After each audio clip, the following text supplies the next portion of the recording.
I'm so proud of how they played to the end until we got a reprieve. Everybody thought Trilogy won. They went to the monitor, gave us another life. But we have guys here. I mean, Birdman, you guys know him probably better than I know him. And he brought a lot of joy to your heart and to your families and to the Heat. We're thrilled to have him be a part of us. And Cuttino Mobley, he is just, he has wisdom, he has tenacity, and he has a backcourt partner who is playing at an MVP level in Corey Maggette. So we're very happy that Trilogy is a great team, and that was a playoff game out there. Tina, Bird, what thoughts of the game? I'm gonna let Bird take it. This is his city. Yeah, I'm running for mayor in 2020. No, it's just it's very exciting to be back here in Heat Nation, and be able to be back in the American Airlines Arena, playing in front of that home crowd, and just thankful that I got drafted by Cuttino Mobley and the Power team, and known Cat for 20 years, and when I didn't get picked up, I got contacted by Cat and was able to be picked up in the 4th pick, and it was a great fit. The guys are playing very, very high level of basketball, and like Coach said, the Trilogy is a tough team, and they're going to try to beat us on ring night. I don't know about that. Well, Coach said a lot about it, just about us, and we have character guys that's go out there and fight, and I'm just excited, not just because we won, but we fought for it. We fought for it, and you have to understand, when you get into that next level, when the playoffs come and you have to play in those big games, these are the games that kind of define who you are, not just as a team, but as individuals. And I'm just proud of those guys. Bird and I've known each other for so long. I've always known he's a hustler. He's a great guy off the court. On the court, he's an amazing teammate. I have Big Baby, Corey Maggette. We all love each other, and that's a great thing. We go to dinners together. We have fun together. We all family guys. As you can see, I have mine with me right now. But listen, that second half came. They shot 21% from the field. I mean, that tells you right there we locked them down. We locked them down, okay? So, they went up 9 on us. We had, 11, 13-point run on them? That's just fight. That's toughness. That's toughness. I'm not saying no other team don't have that, but I know we do. I know we do. And there's going to be games where you lose, and you play your hardest. I'm just happy this is one of those games where you play really hard and you won. It's not over until the buzzer goes off. They thought it was over. It wasn't. This is my first press conference, guys, so bear with me. I'm not used to being up here, man. A question for Birdman. This is James with Basketball Vines. I know you've been in the league for quite some time and you've played against a lot of big, tough guys. Out there today, definitely got physical. How would you compare today's game with the normal NBA game? I mean, it's right there neck and neck, man. I mean, even though we're a little bit older in our age, it still doesn't matter. Al Harrington, that's a bucket getter. He's a big physical force down there, and he's very skilled offensively. I mean, it's hard to stop him every time, but it's physical. It's a lot of contact, and I don't mind it. I like it. But as a comparison, it's right there neck and neck, man. Let me say something about Birdman. You watched the game. There were times that he was on Harrington. There was times that he was on Rashad McCants. There was times he was on James White. That's the beauty of this man's game. He could play any position at any time. We have 100% confidence in him. And he's the ultimate teammate. Guys want to play with this guy, and we're lucky to have him. All right, y'all can't be talking too nice about me. Okay, I will not. I'm not used to that. Yeah. The question for Cuttino. Cuttino, I know you're a Philly guy. I'm a Philly guy. Okay. Early in the game, I saw they were running a few isolations against you, I think, trying to spread the floor and match you up defensively.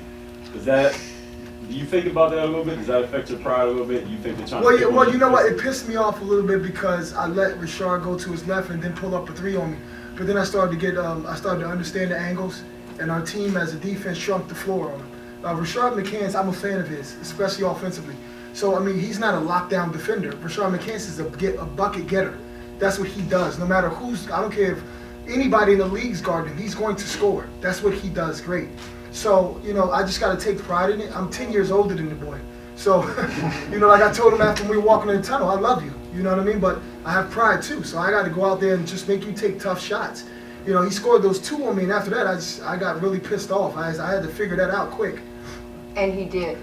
And to Coutinho's credit, he was the one who told our wings to change our defensive scheme, playing behind him so he could, you know, push up more. But that's the trust and the wisdom. And I know, I coached McCants. He played for me in the D-League, or G-League now. So he is a bucket getter. And what you did the last couple minutes of the game, he missed some wide open shots because of your defensive pressure. One more? I have a question for Coach and the fellas.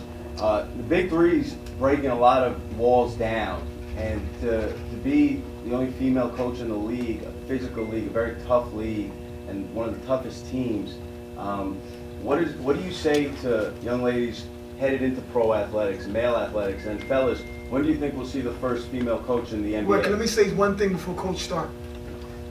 When you see a team, okay, however that team plays is the representation of the coach. She gets on our ass, period. It ain't no playing games. So all we do is represent her. That's all we do. We just doing what she do, right? She's pushing us, right? And we gonna push the team. So we gonna take it out on them. That's what we do. We represent her. That's her character. If every coach had players with this mentality, it wouldn't matter if it was, you know, Coach Riley, Eric Spoelstra, or me. It's just about getting the best out of your guys and pouring enough into them that in the moment you have to look them in the eye when they're tired and say, you didn't do this, or you have to do this, and they just do it and they raise the level of their game. So it doesn't matter if you're a young boy out there, a young girl out there that wants to start coaching. You have to have a respect of the team, and then you have to let your players be who they are, especially at this level. So I can drop a play, but they actually have to execute it. It's a player's game. Chris, last one. Chris, you got a bigger ovation than Ice Cube. How do you feel like This dude is a favorite everywhere. My kids love him more than they love me. I was told once before, man, never outshine the master. So, we'll leave it at that, man. I'm just very thankful that I'm still being able to play, especially after that injury that I had, and to be back here in Florida, you know, performing in front of everybody, and you know, the Heat Nation, I say, because I'm a lifer. So, you know, being a part of the power team and being down here and playing in front of everybody is a great experience, a great feeling. And I'm going to say one last thing about Chris, because it's his press conference. We've had a good run to start this season, and we were 3-1. And it was Chris after the last game that sent a message to all of us and said, big babies should start. I would feel better, you know, coming off the bench and giving that energy. I don't know how many players would text their teammates and their coach. I mean, you have to have some swag and some ego to play this game.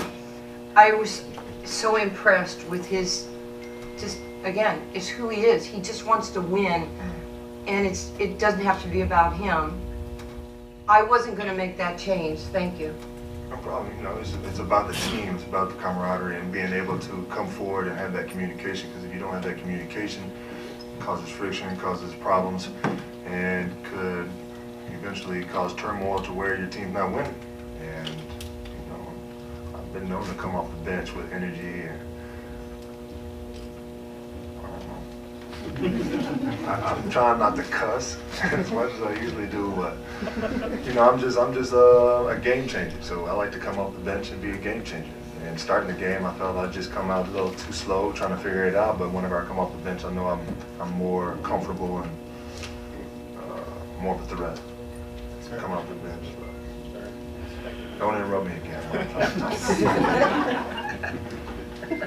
All right, guys, you finished? Thank Thank you you. guys. Thank you. Great to be here.